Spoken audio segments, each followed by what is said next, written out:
J'ai commencé il y a 30 ans maintenant, en 84. Et à cette époque-là, j'ai rencontré Jean Faucheur qui collait déjà ses peintures sur les panneaux publicitaires. Et donc on a monté un groupe d'artistes, un collectif en fait, qui s'appelle les Frères Hipoulin. Et on a commencé donc à 7 ou 8 artistes à coller sur les panneaux d'affichage. À l'époque, j'étais encore aux Arts Déco, donc on peignait dans les salles de cours, etc. au début. Et puis après, on a eu un atelier. Donc l'idée, c'est de peindre en atelier et ensuite de coller sur les panneaux publicitaires. Et à la fin du groupe, moi, je me suis plutôt consacré au travail en atelier sur toile. Pendant 10 ou 15 ans, j'ai fait quelques expos en galerie pendant ce temps-là. Et au début des années 2000, j'avais envie de retourner travailler dans la rue. En fait, il me manquait quelque chose. Je passe beaucoup de temps à me balader dans la ville, surtout beaucoup en banlieue, parce que maintenant il y a de moins en moins de panneaux à l'intérieur de Paris. Donc ça veut dire beaucoup de repérage en voiture, entre autres. Et puis ensuite, je stocke toutes ces images. Et dans un coin de ma tête et de mon ordinateur, j'ai aussi d'autres images que j'ai envie de montrer, que j'ai envie de fabriquer. Et j'attends que tout ça, ça mûrisse et que les deux choses se retrouvent.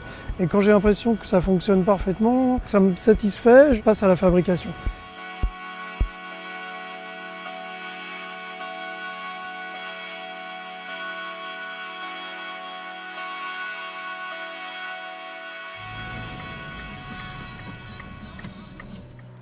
J'avais repéré d'abord ce bâtiment parce qu'il me semblait vachement intéressant. C'est une espèce de bunker comme ça qui est dans une banlieue plutôt assez chic, on va dire. Et donc je me suis intéressé d'abord à l'architecture. J'ai vu qu'il y avait un panneau dessus, donc j'ai commencé à travailler en imaginant qu'il y a une grosse boule qui a frappé le bâtiment, par exemple, enfin qu'il y a quelque chose qui ait créé un gros trou dans le bâtiment.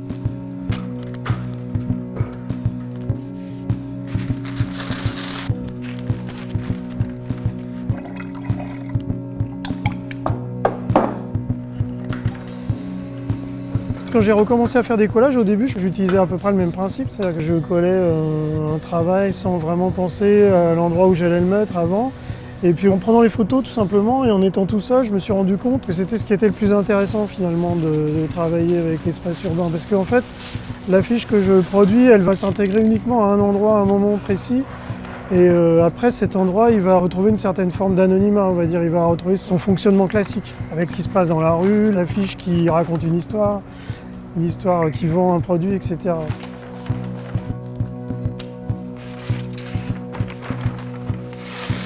C'est vrai que dans les années 80, par exemple, on était vraiment très baigné dans le monde de la publicité. Il y en avait beaucoup plus, enfin les images étaient beaucoup plus présentes dans la ville.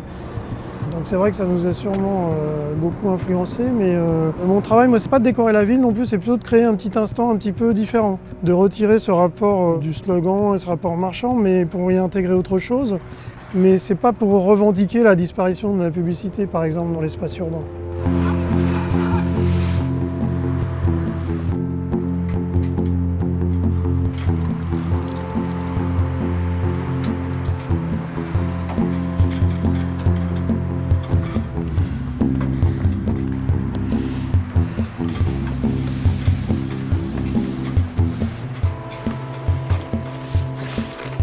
Ça me permet de recouvrir une image et donc je trouve ça assez logique d'être recouverte par une autre image. Donc ça fait partie du jeu. J'aime pas aussi que les choses s'imposent trop dans la ville, qu'elles restent trop longtemps. Donc c'est vrai que j'aime beaucoup ce côté éphémère. Parfois c'est un tout petit peu trop éphémère.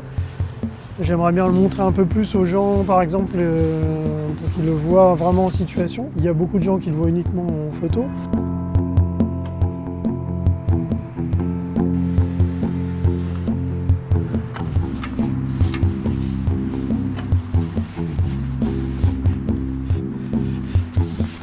Le format 4x3 en fait découpe un cadre dans la ville et je me suis de plus en plus intéressé après, quand je suis revenu au travail de rue, je me suis intéressé au rapport entre l'image que j'amenais et le contexte, l'environnement urbain, etc.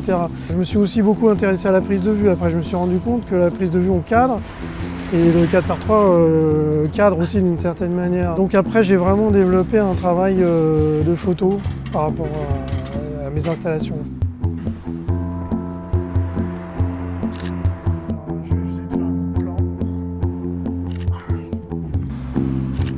À part les interventions évidemment que sur les panneaux que je continue très régulièrement, je participe à des expositions, des festivals et on est en train de travailler sur une monographie qui va être assez conséquente quand même avec pas mal d'images. Et ça sera édité chez un éditeur de Dresde, un éditeur allemand qui s'appelle International Neighborhood Verlag.